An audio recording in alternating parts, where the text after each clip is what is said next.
This is us. Maybe a little more in a few areas down south, maybe locally a half an inch. And then outside of that, a lot of this we're up here. Running from Oklahoma City up to Cushing, we're right here. Stillwater, up to Guthrie. Not much going on in Hennessy or Greenfield. But it's all right moving. Here combined to the metro and then up towards Tulsa and then down I-35. And again, here's the metro, and this is sleet. Still Oklahoma City and everything there. Right now, but notice how it's trying to wind down. Like I said, we're up here. So I think we're going to have another couple of hours of this in Oklahoma City. Then it should slowly make it in. It carries on. Oklahoma City north and south and east. We'll get a slight break in the southwest for the afternoon, but we'll see more of this coming back in here for this evening. Cassie Hyder's been monitoring our... All right, folks. It's gonna be a test of my own skills, just for just see if I can do it, and learn something, and just a good test. You know, I'm gonna try to make a fire in these conditions. It is icing, it is wet, as you can see. Look, there's the ice. It is icing, and ice is on everything. And I'm gonna try to get a fire going.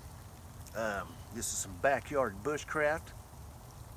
Just doing it in my backyard, but it's good to know to practice that stuff in your backyard for when the time really counts, you know, when you really need it. But what I'm going to do is I'm going to use all materials from the woods. You know, there's not really any woods around here, but there is some down trees and down branches and things like that. And I do have some fat wood and other stuff, so I'm going to try to use that because that's a good source. You know, it's not available all in my area at all places. I have to go look for it, but this is why you have some on hand. And we're just going to try and see what we can got, and have your fire kit ready. But what I'm going to do is I'm going to source some materials, like if I was in a situation out and about and I had some fat wood on me, a little bit of birch bark and a ferro rod. That's all I'm going to use to help get this thing going. But everything else is going to be sourced from on the ground out here, so it's all going to be wet and icy. And let's get to it. All right, here's an area where I gather some resources from a lot of times. As you can see, there's branches down in there, and there's this grass. And I use this Johnson grass, but look at that. I mean, this stuff is soaked with ice. That's not going to work. It's too wet. Got too much. However, as you can see, that stuff has got ice on it. But the inside is going to be pretty good. So we're going to gather some of that down in here and see what we can do.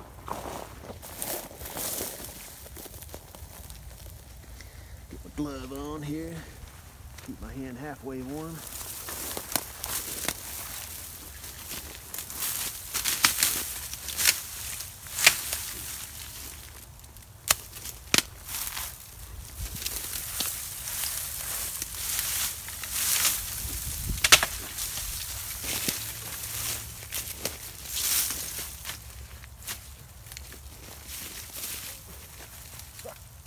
Lost some shoes.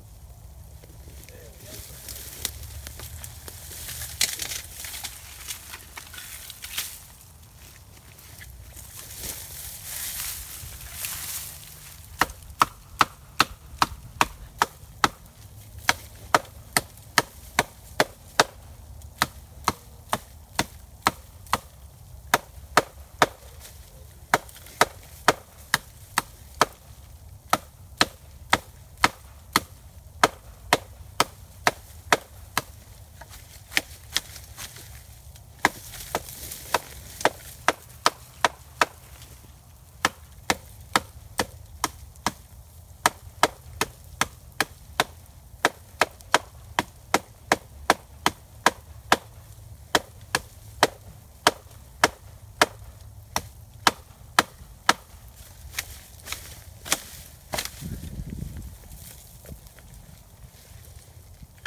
Injury. Fish on a branch, bang. Gotta be careful. It's not that big a deal. All right, something that's always good is a lot of times cedar trees, like in my area. I got something in my are generally in clusters and things like that. So, and they're pretty tall, a lot of them. And all this stuff is dry. All this bark and everything. So we're gonna take some of that, since it's in here too. We're gonna gather some of these smaller little branches and just stuff like this. Help out with it. And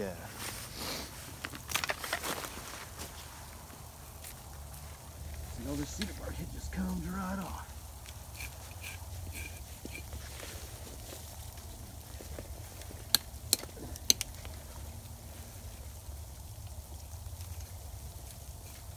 I don't know if that's getting on camera, but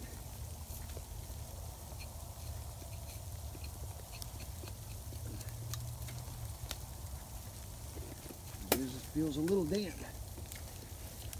Just from cutting it. Kind of feel it. However, it still will work.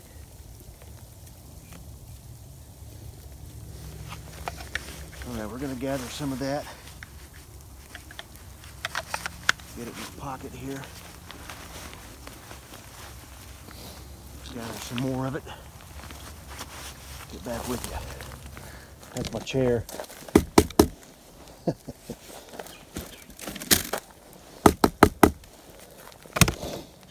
All right.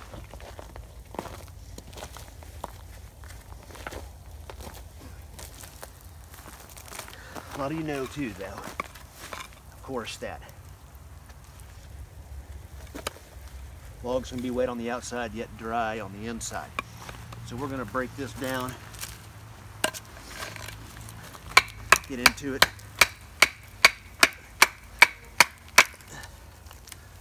Nice and dry.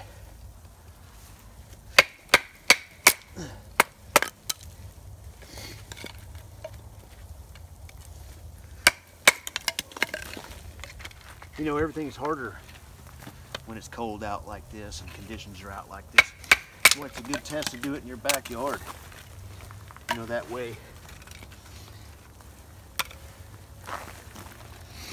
you can test yourself and just test yourself in general, just to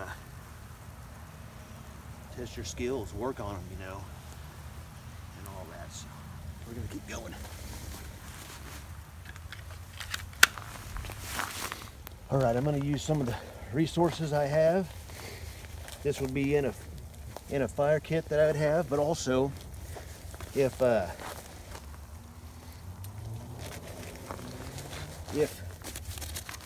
in your area, you know, you have these resources. In my area, we absolutely do not have any regular birch bark, but it's in my fire kit. And but a lot of places do have birch bark. Fatwood, not abundant in my direct area either. You've heard me mention it before. We do have river birch, but it's few and far between, and you got to find it. So I'm actually going to use this birch bark as a base for this fatwood too, because I'm going to scrape some down, shape some down,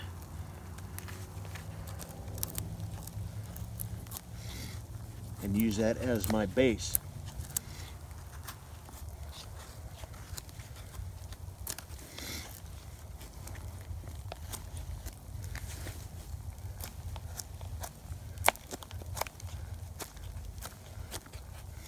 And also, you know, when you see a lot of us on our fatwood videos and things like that, which this is not a fatwood video, just for burning for fun, is that a lot of times we like to be conservative because we'd like to hang on to it, you know. But when you're in a serious situation. Conserve what you can, but in conditions like this, you're actually going to.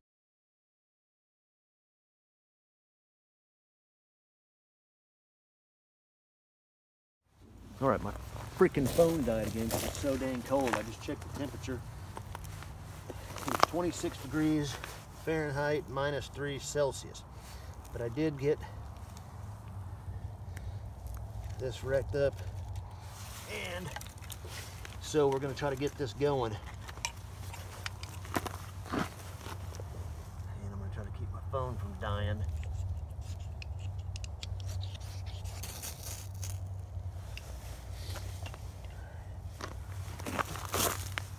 Get that right here.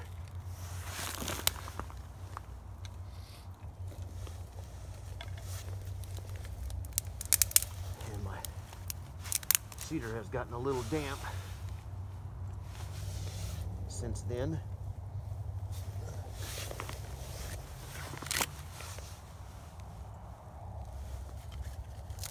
Not time to be sparing either.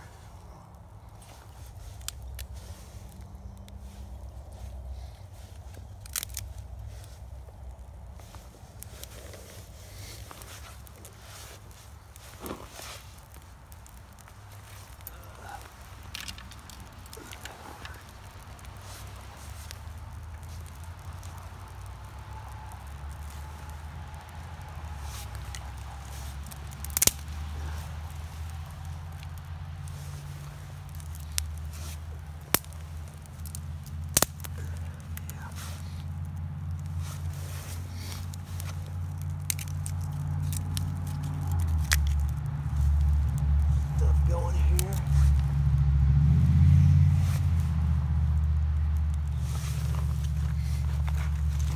Like I said, some of my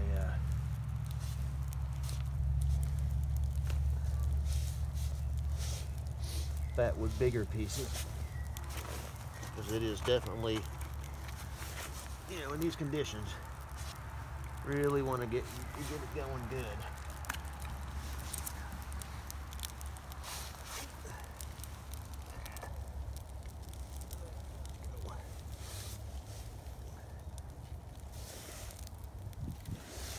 Like I said, this is just a test of skills.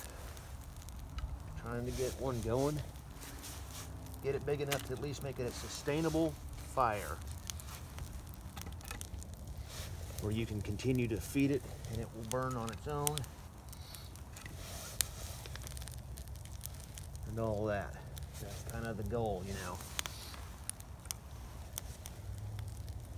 Get it sustainable. Check here, make sure it's not freezing. Nope, not yet.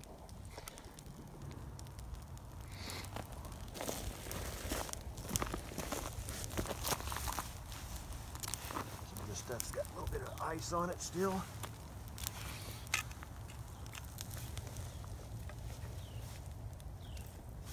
We can get one sustainable enough.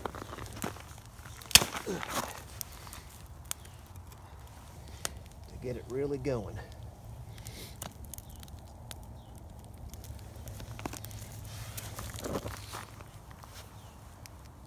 Keep putting little pieces of fatwood stuff in there and things like that.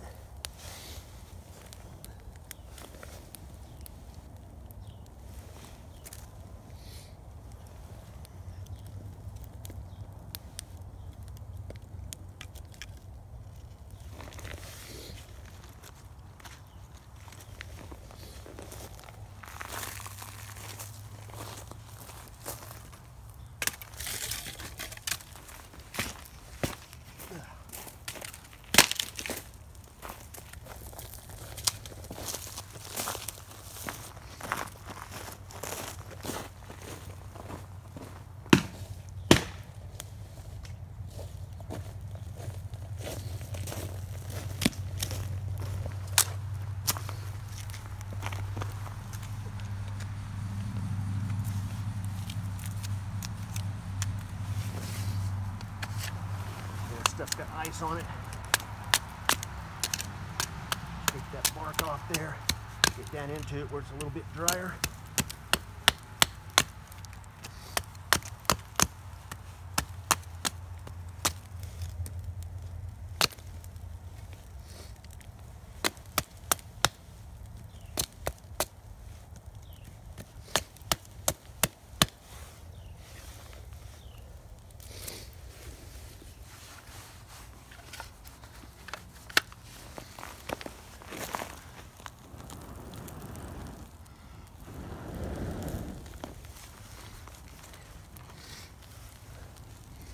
Big piece of fat wood. We're just going to kind of insert this in right here in the middle of that.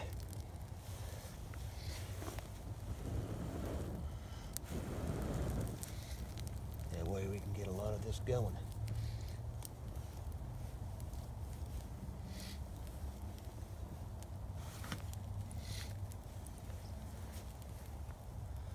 And it's kind of the deal is you want to keep it where you can get it sustainable.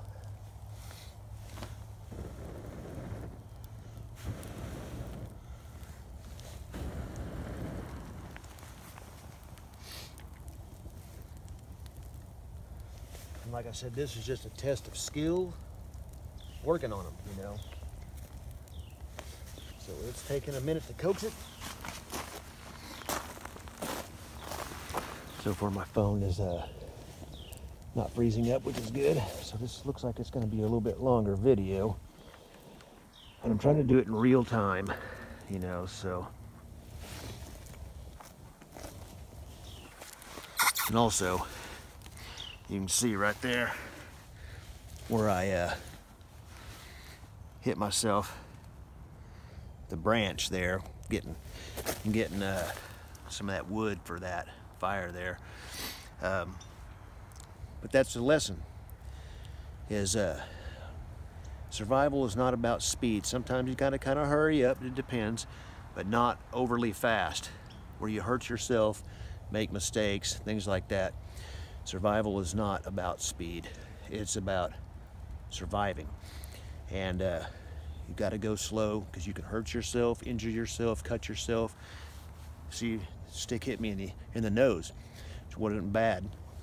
What if it would have hit me in the eye? I'd be having a serious problem right now, because I've actually had that happen before, and that's very painful, and painful for days. Like, actually ripped my cornea. And that was probably about 20 years ago, and that hurt, and it still actually to this day still kind of bothers me once in a while if my eyes dry out. But like I said, it's not about speed. It's about just doing it and everything like that. And this could have been done faster and everything like that, but we're filming the video, so we're filming it. All right, my phone died again. It's so cold out here, it just kills my phone. Anything like in the low 30s, it just really kills the battery on it. It's, I don't know, it's a refurbished phone, so it's, you know, really just kills it. My wife doesn't have a problem on hers in the cold like mine does, which really sucks. But I had to step away for about 5 minutes to put it on a charger to warm it up. And look, the fire is still going. So it has been sustainable to be able to get it. And no cheating. I did not cheat. I will not do that. If I failed, I would show that I failed. And then that would give me an idea to work on. That would be a valuable lesson learned. But you see it's sustaining. That's good enough to get some bigger stuff on there, bigger materials.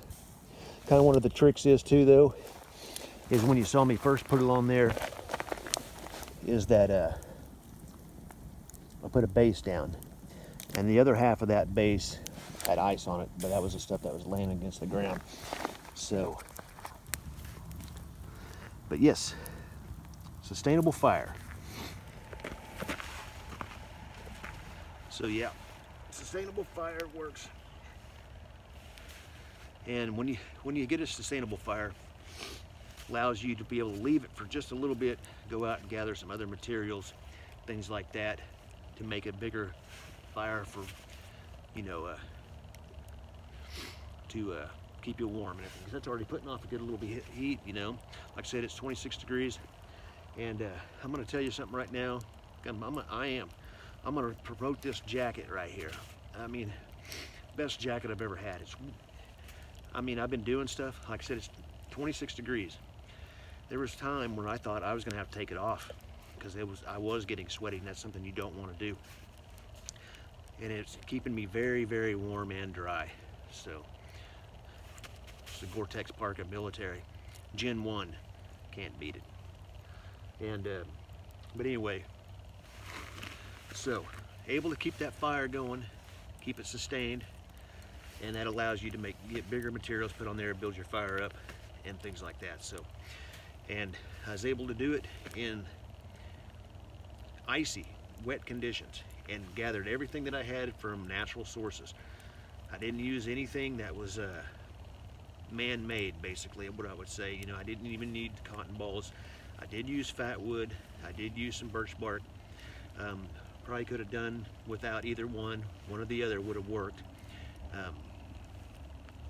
It's all about gathering materials. The cedar, the little branches and things like that really worked well.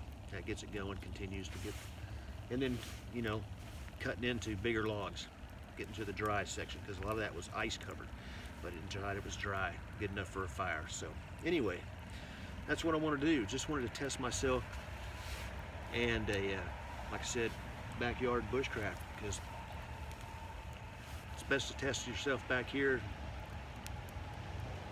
and in the backyard instead of out there when you really need it. You at least already know what to do and things like that. Of course, you won't be filming. The video will be, take longer than it would be to gather stuff and do things, because you're having to stop and do that and move the camera around, whatever, and all that crap. So, but anyway, I hope you enjoyed it, and it was fun to test myself, and that I could do it. But there, this phone is acting funny. But that's all I was gonna do. Everything, and like I said, survival. Slow down. Don't get too in a hurry to do it. To injure yourself, things like that. And I'm gonna give a shout out to Bob Wayne Yeager over there at 1 Foot in the Wild. That's what he's talking about. He's talking about doing a series of backyard bushcrafting and things like that. And go check him out on that. Very intelligent, very smart, very cool guy, and could learn a lot from him too as well, and as well as Matt from Black Hatch Bushcraft. There's several of them out there. Snap-on John 100. Several people. I can make a list of like people that I'm actually learning things from, and just by watching them, do things. But Panhandle Prepper, that guy, smart dude. But anyway, I'm just rambling on now, but it's able to be done. Very cool, happy, because it could fail just as easy as you can make it. So anyway, keep it heavy.